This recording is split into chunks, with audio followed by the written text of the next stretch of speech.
Дұға намазын оқыған адамға берілетін сый-сауаптар. Ата дінімізде Алла тағала бекіткен парыз амалдардан басқа қосымша құлшылықтардың атқарылу жолдары көрсетілген.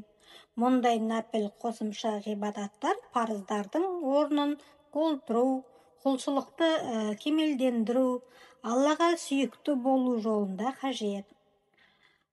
Мүслимнен жеткен Құдси хадисте қияметте адамдардың ең алдымен парыз намаздан сұралатындығы айтылады. Сонда Алла тағала құлын бәрінен артық біле тұра періштелерден: менің құлымның намазына қараңдар, олар кәміл ме, әлде кемшіліктер бар ма деп сұрайды. Егер намаз кемшіліктен ада болса, толық намаз ретінде қарастырылады. Ал кемшіліктері болса, Алла нәпіл ғибадаттарды сұрап парыздардың орнын толықтыруға мүмкіндік береді. Келесі бір Құдси хадисте кім менің жақын құлыммен жауласатын болса, мен оған қарсы соғыс жариялаймын. Менің құлым оған бұйырған парыз ғибадаттарынан артық нәрсемен жақындай алмайды. Құлым нәпіл намаздармен маған жақындыққа ие болды. Ақыр соңында мен оны жақсы көрем. Мен оны жақсы көрген сәттен бастап оның еститін құлағы, көретін көзі, ұстайтын қолы, жүретін аяғы боламын. Егер бұл құлым менен бір нәрсе сұраса, мен оны міндетті түрде беремін. Егер менен пана сұраса, оны сақтаймын және жасырамын, делінген Мүслим. Адамды Аллаға жақындататын нәпіл ғибадаттардың бірі дұға намазы. Бұл қандай намаз, қандай артықшылықтары бар, қалай оқылады? Осы секілді сауалдарға жауап іздеп көрсек. Таңертең дұға намазын оқушы кешке дейінгі қиындықтардан құтылады. Абу ад-Дарда мен Абу Зардан жеткен Құдси хадисте: адам баласы, күннің басында мен үшін 4 рақат намаз оқы, және мен сені сол күннің соңына дейін құтқаратын боламын, делінген. Ғалымдардың бір тобы күннің басында деп дұға немесе таң намазының сүннеті мен парызы нұсқалады.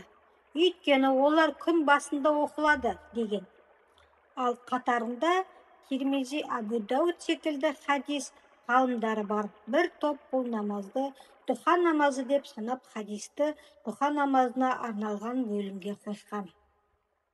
Ғалым ат-Тиби хадисті: мен сені намазыңнан кейін және кешке дейін уайымнан құтқарып, саған жекөрінішті болған нәрселерден қорғаймын. Күннің басында жаныңды тазарт, және мен қажеттеріңді өтеумен күннің аяғында жаныңды тазартамын деп тәпсірлеген. Дұға намазы қай уақытта оқылады? Дұға намазының уақыты күн көтерілгеннен кейін басталып, 5 намазына аз уақыт қалғанда аяқталады. Ғалымдар оны нақтырақ есептеп, күн шыққаннан кейін 15 минуттан кейін басталып, 5 намазына 10 минут қалғанда аяқталады деп белгілеген. Мүмкіндік болса, дұға намазын күн ысығанда оқыған абзал. Өйткені пайғамбарымыз оған Алланың игілігі мен сәлемі болсын, тәубе етушілердің намазы күйеулердің балалары түнде қыздырына бастаған уақытта деп есептеген. Дұға намазы қанша рақат оқылады? Дұға намазы қосымша құлшылық болғандықтан мұсылманның ниетіне қарай 2 рақаттан 12 рақатқа дейін оқылады. Және 2 рақаттан бөліп оқыған дұрыс. Өйткені Әбу Хурайрадан, оған Алла разы болсын, жеткен хадисте Алла елшісінің, оған Алланың игілігі мен сәлемі болсын, 2 рақат дұғаны тастамау өсиет еткені айтылса, Айша анамыздан, оған Алла разы болсын, жеткен хадисте пайғамбардың, оған Алланың игілігі мен сәлемі болсын, күн сайын 4 рақат оқығандығы және қалауынша қосқандығы баяндалған. Сахабаларға өсиет етілген намаз. Айша анамыз, оған Алла разы болсын, айтады: Алла елші 4 рақат дұха намазын оқитын және Алла қалағанша қосатын. Муслим ғалымдар бұл намазды Алла елшісі оған Алланың игілігі мен сәлемі болсын оқыған және сахабаларын бақыттаған деген екен. Дұха намазы әр буынның садақасын алмастырады. Алла елшісі күн шыққаннан әрбір күн әрқайсысының денелеріңде неше буын болса, сонша садақа беруге тиістісіңдер. Әрбір айтылған субханаллах садақа және әлхамдулиллах садақа. Әрбір айтылған ла илаха иллаллах садақа және әрбір айтылған Аллаху акбар садақа. Жақсылыққа шақыру садақа, жамандықтан тыю да садақа. Бірақ осының бәрін таңертеңгілік оқылған 2 бас нәпіл намаз дұха ауыстыра алады деген. Сүйікті достың мұрасы. Сахаба Абу Хурайра, оған Алла разы болсын, менің сүйікті досым пайғамбар менен айына 3 күн ораза ұстауды, таңертең 2 рақат таңертеңгілік дұха намазын орындауды және ұйықтар алдында үтір намазын орындауды талап етті деген.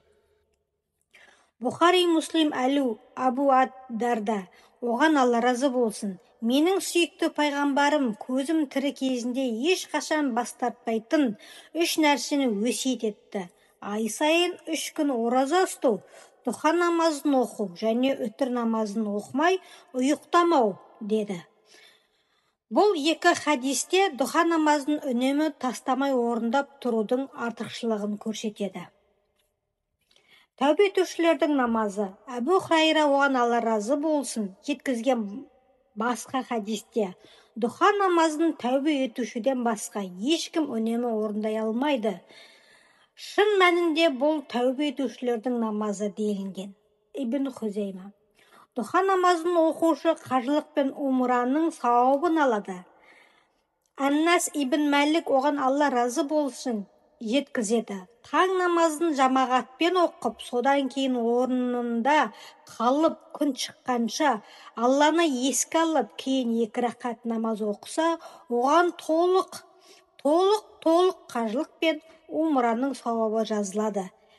Хадис ғалымдары мұндағы 2 рақатқа намаз дұха намазы деп санаған. Видеоны тіркеліп, комментарий қалдырыңыздар және де колокольчикті басып қойыңыз.